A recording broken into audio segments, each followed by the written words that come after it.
जय हिंद साथियों, स्वागत करता हूं आपका अपने यूट्यूब चैनल स्टडी अड्डा के जीके के चैनल पर।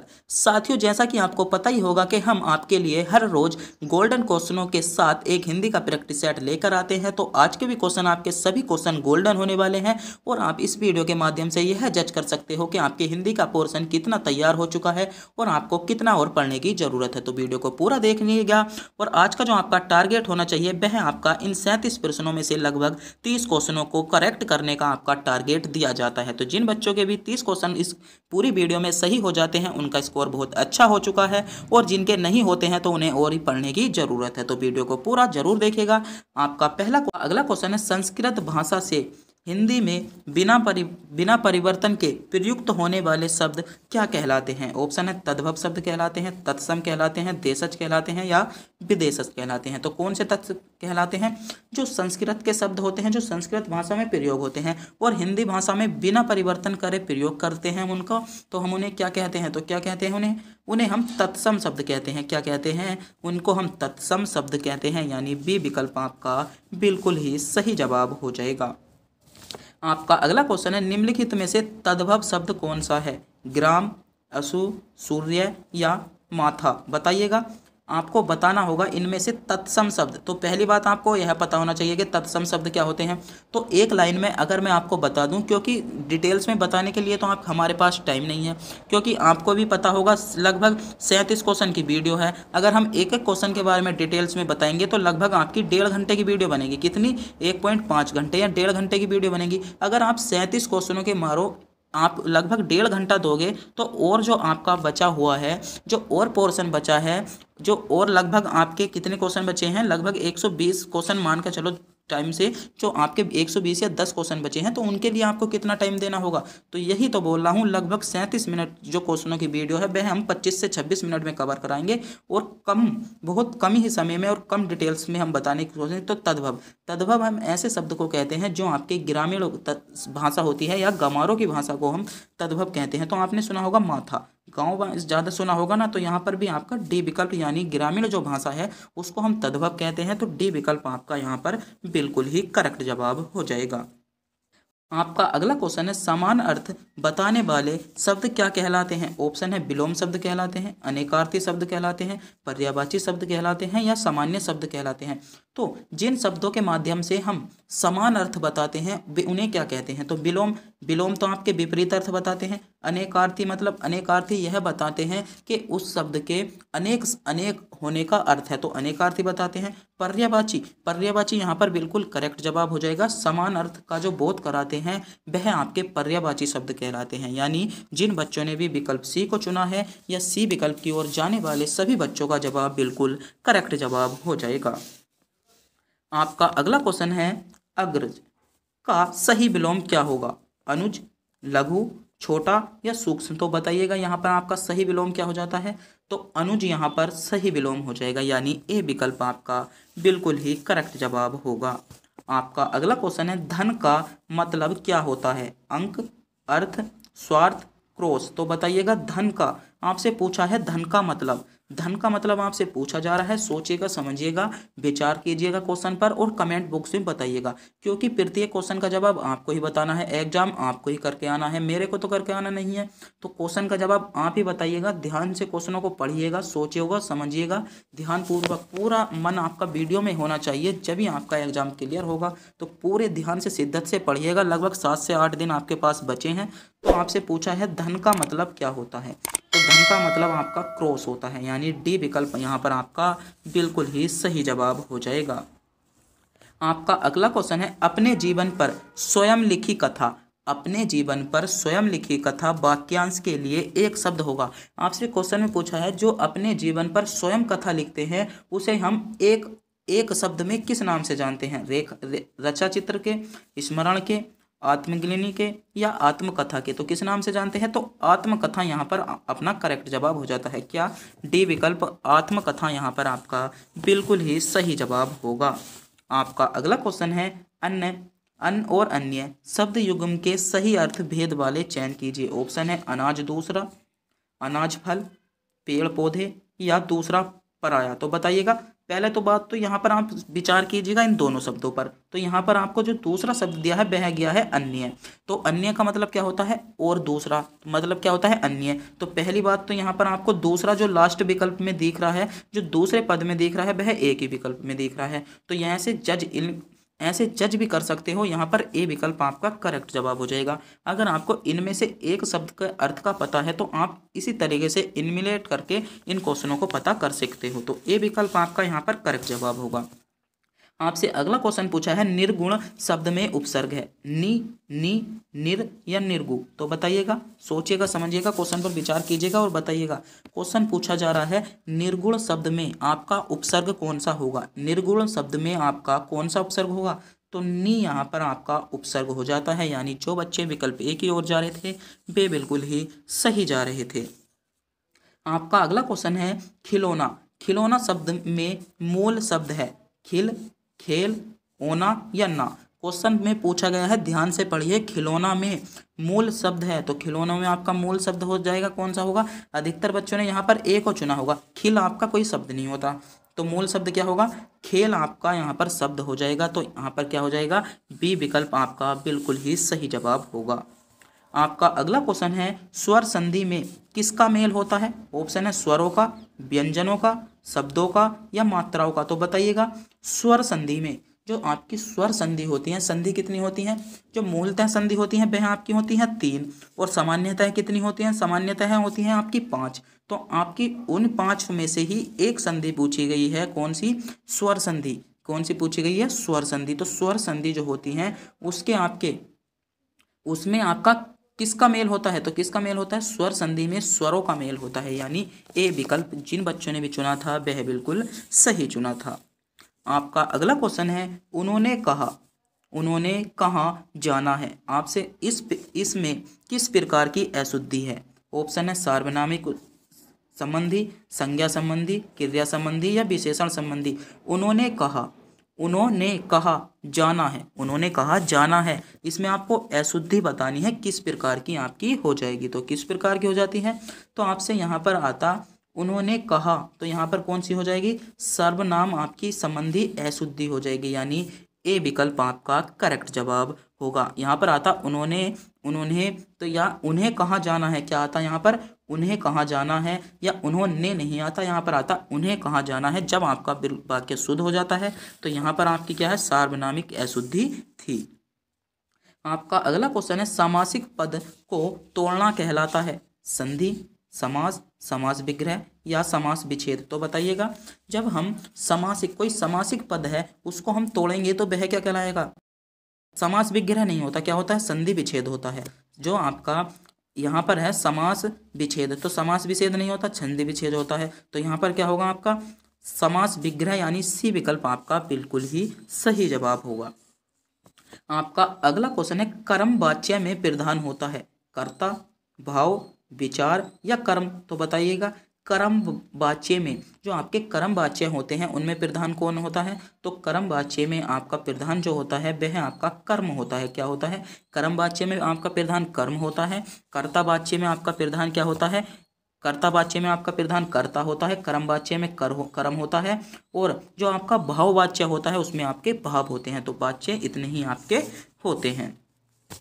आपका अगला क्वेश्चन है जिन शब्दों में लिंग, वचन, कारक आदि के कारण कोई परिवर्तन नहीं होता उन्हें हम क्या कहते हैं। क्रिया कहलाते हैं, वचन कहते हैं, अव्यय कहलाते हैं या वाच्य कहते हैं। तो क्वेश्चन ध्यान से पढ़िएगा, जिन शब्दों में लिंग, वचन, कारक आदि के कारण कोई भी परिवर्तन नहीं होता उन शब्दों को हम किस नाम से जानते हैं। तो उन शब्दों को बताइएगा हम किस नाम से जानते हैं या उन्हें हम क्या कहते हैं। तो क्या कहते हैं, उन्हें जो हम कहते हैं वह आपका सही जवाब होगा, वह हम क्या कहते हैं, वाच्य कहते हैं। तो यहाँ पर डी विकल्प वाच्य कहलाते हैं, यहाँ पर डी विकल्प आपका सही जवाब होगा।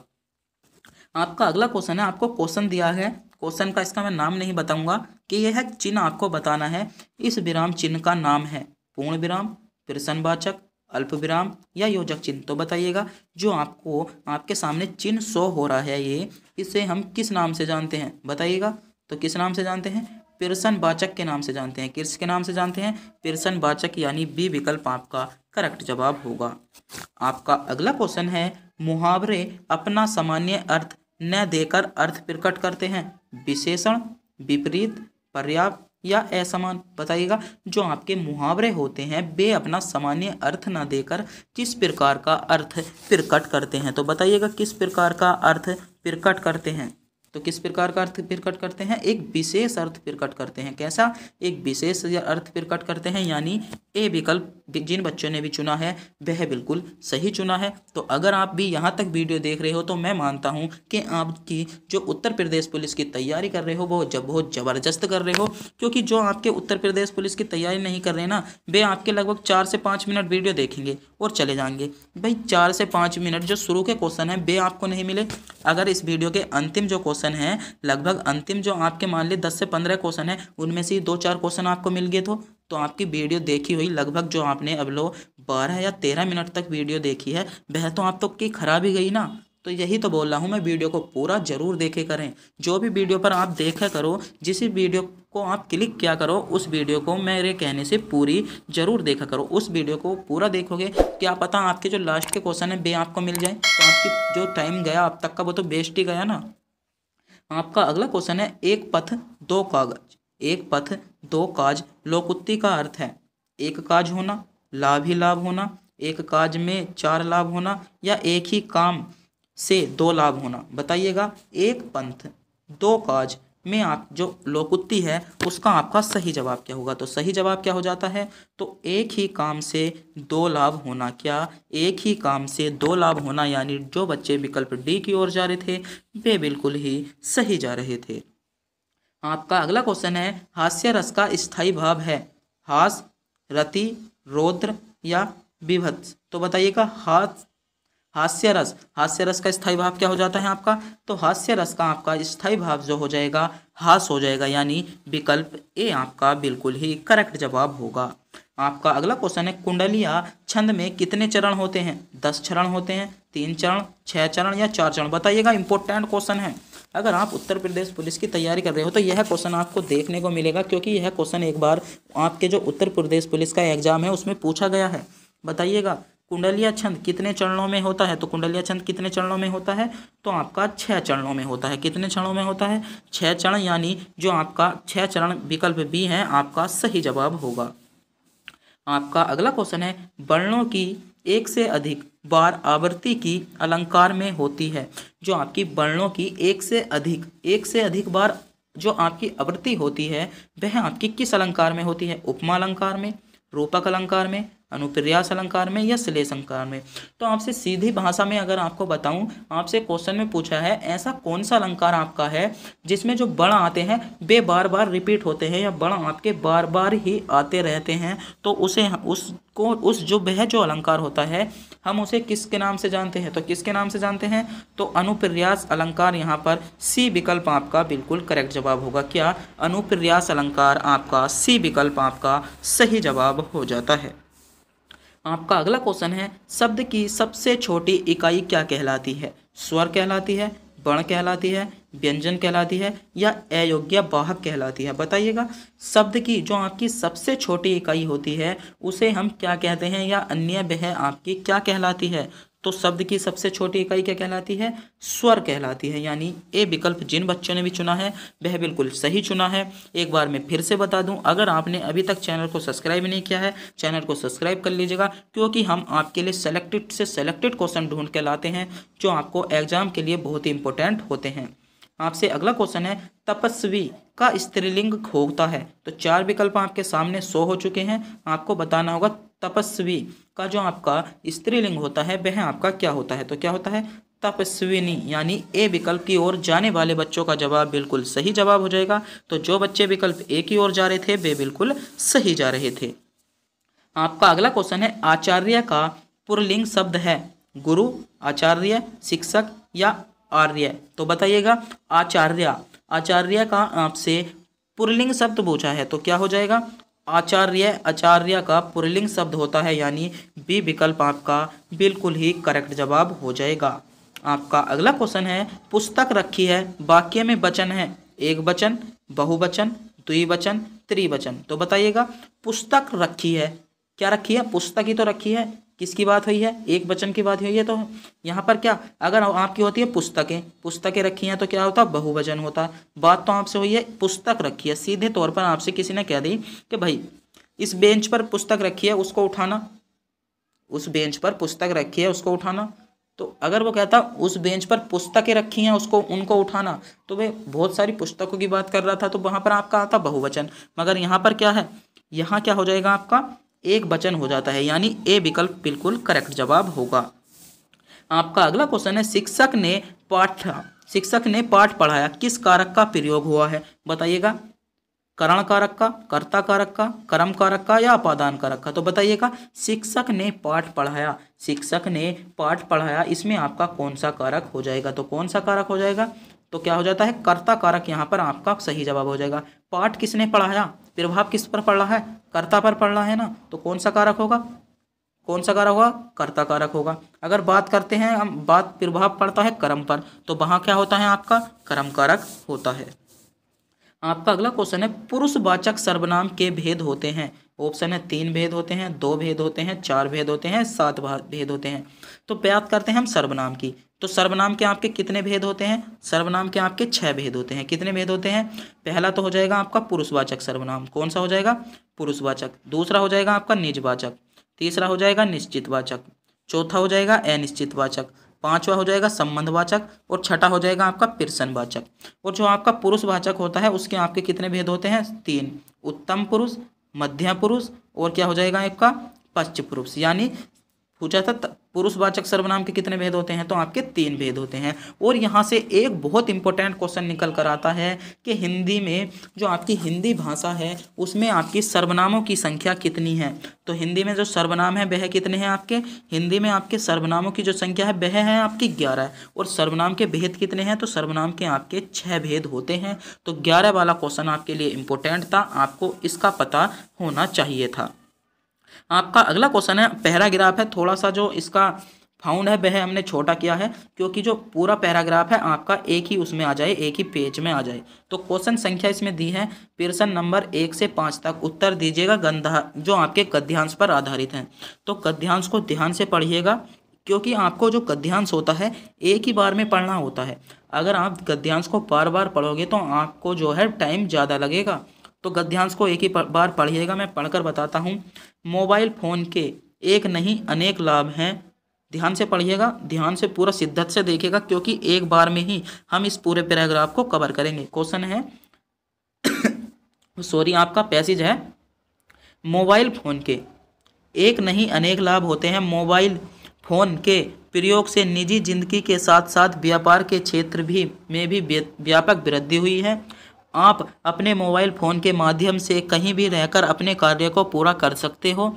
इसे हर समय अपने साथ रख पाने के कारण आप हर समय लोगों के संपर्क में रहते हैं। और मोबाइल फ़ोन के अनेक लाभों के साथ कुछ हानियां भी हैं, जहां वह सुख है और वह दुख भी हैं। जैसे आप कभी सो रहे हो या खाना खा रहे हो, उसी समय फ़ोन आ जाए तो आपको काफ़ी बुरा लगता है, इसलिए डिवाइसिंग कर सकते हो या इसलिए इसे बेकार भी बता सकते हो। और फ़ोन आ जाए तो काफ़ी परेशानी भी होती है। आप यदि कुछ समय एकांत में बिताना चाहते हो तो भी मोबाइल फ़ोन के उसमें खल डाल दिया जाता है। तो भी अगर आप, जो आपका थोड़ा सा इसमें डिटेल्स में बता दूं, अगर आप एकांत में अपना समय, मोबाइल उसमें खलल डाल देता है। कई बार तो आपको बहुत व्यस्त होना भी पड़ जाता है और मोबाइल फ़ोन के कारण बाधा पड़ जाती है। अर्थात मोबाइल का हर वक्त साथ रहना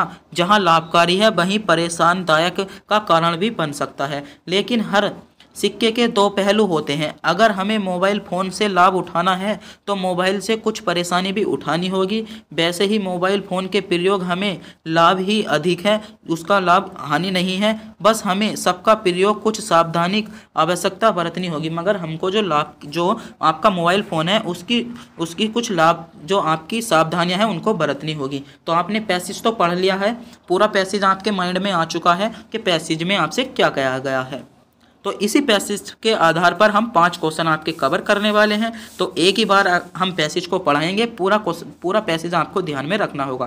क्वेश्चन आपका पहला है, कार्य के संदर्भ में मोबाइल फोन की उपयोगिता है। ऑप्शन है, कहीं भी रखकर कार्य पूर्ण कर सकते हैं, खूब बातें कर सकते हैं, नेट का कुशल प्रयोग कर सकते हैं, पैसों का लेन देन कर सकते हैं। तो जो पैसेज के आधार पर आपको प्रश्न देना है, पैसेज के आधार पर प्रश्न कहता है खूब बातें कर सकते हैं, गलत होगा। नेट का कुशल प्रयोग कर सकते हैं, गलत होगा। पैसों का लेन देन कर सकते हैं, गलत होगा। तो यहाँ पर जो आपका पैसेज में कहा गया था वह कहा गया था कहीं भी रहकर कार्य को पूर्ण कर सकते हैं, यानी ए विकल्प आपका करेक्ट जवाब होगा। अधिकतर जो बच्चे होंगे जो बहुत ही बावले वाले बालक होते होंगे, उन्होंने लगाया होगा नेट का कुशल प्रयोग कर सकते हैं कि सर हम तो इसे लगाते, इंस्टाग्राम चलाते, फेसबुक चलाते, यूट्यूब चलाते, अगर हमारे पास फ़ोन होता। यही तो आपको यह नहीं चुनना है कि हम किसको, अपनी तरफ से उत्तर नहीं देना है।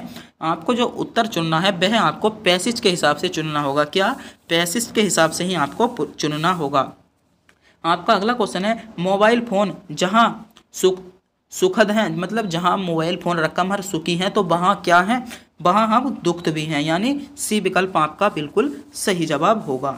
आपका अगला क्वेश्चन है, व्यस्तता की स्थिति में मोबाइल फ़ोन के कारण क्या हो जाता है? जब आप व्यस्त होते हैं तो मोबाइल फ़ोन के कारण क्या होता है? लाभ हो जाता है, सहायता मिल जाती है, आराम मिल जाता है, या व्यवधान उत्पन्न होता है। तो क्या बताया गया था? जब आप मोबाइल का प्रयोग करते हैं तो मोबाइल फ़ोन के कारण जब आप व्यस्त होते हो या अपना जीवन एकांत में बिताना चाहते हो तो वहाँ पर क्या जाती है? वहाँ पर आपकी बाधा आ जाती है। तो क्या जाएगा? व्यवधान उत्पन्न होता है। तो डी विकल्प आपका बिल्कुल सही जवाब हो जाएगा। आपका अगला क्वेश्चन है, मोबाइल फ़ोन के प्रयोग में सावधानी बरतते से क्या होगा? अगर हम मोबाइल फ़ोन का प्रयोग सावधानी बरतते मतलब सावधानी पूर्वक करेंगे तो उससे हमें क्या होगा? लाभ होगा, हानि होगी, धन प्राप्ति होगी या परेशानी होगी? तो क्या होगा? जब हम मोबाइल का प्रयोग अपना सावधान पूर्वक करेंगे तो हमें लाभ ही होगा। जैसे कि अब आप मेरी वीडियो देख रहे हो, अगर आपके पास मोबाइल नहीं होता तो आप मेरी वीडियो नहीं देखते और आपको अपने उत्तर प्रदेश पुलिस के एग्जाम को तैयार करने के लिए बहुत ही परेशानी होती। तो यहाँ पर क्या होगा? लाभ होगा। ए विकल्प आपका सही जवाब होगा। आपका अगला क्वेश्चन है, गद्यांश का उचित शीर्षक क्या होगा? तो गद्यांश का उचित शीर्षक क्या होगा? हम मोबाइल फ़ोन होगा, यानी डी विकल्प आपका करेक्ट जवाब होगा। तो ये 5 क्वेश्चन आपके जो थे किससे पूछे गए थे? पैसेज से पूछे गए थे। तो 5 क्वेश्चन आपको उत्तर प्रदेश पुलिस एग्जाम में जरूर मिलेंगे पैसेज से। आपका अगला क्वेश्चन है, कौन सी कृति महादेवी वर्मा की है? बताइएगा इनमें से आपकी कौन सी कृति आपकी महादेवी वर्मा की हो जाएगी? तो बताइएगा, सोचिएगा, समझिएगा, क्वेश्चन पर विचार कीजिएगा। एक क्वेश्चन का हमने आपको टेस्ट दिया है, जो आज की वीडियो का अंतिम क्वेश्चन है वह हमने आपको टेस्ट के रूप में दिया है। तो यहाँ पर कौन सी हो जाएगी? निहारिका आपकी महादेवी वर्मा की कृति हो जाती है, यानी ए विकल्प आपका बिल्कुल सही जवाब होगा। आपका अगला क्वेश्चन है, उर्वशी किसकी रचना है? तो 4 विकल्प आपके सामने 100 हो चुके हैं। सोचिएगा, समझिएगा और इस क्वेश्चन का जवाब कमेंट बॉक्स में बताइएगा। तो अगर आपको भी वीडियो अच्छी लगी हो तो वीडियो को लाइक, और चैनल पर नए हो अभी तक चैनल को सब्सक्राइब नहीं किया, चैनल को सब्सक्राइब जरूर कर दीजिएगा और अपने दोस्तों के साथ, अपने जो दोस्त हैं उनके साथ शेयर जरूर कर दीजिएगा। तो तब तक के लिए मिलते हैं अगली वीडियो में।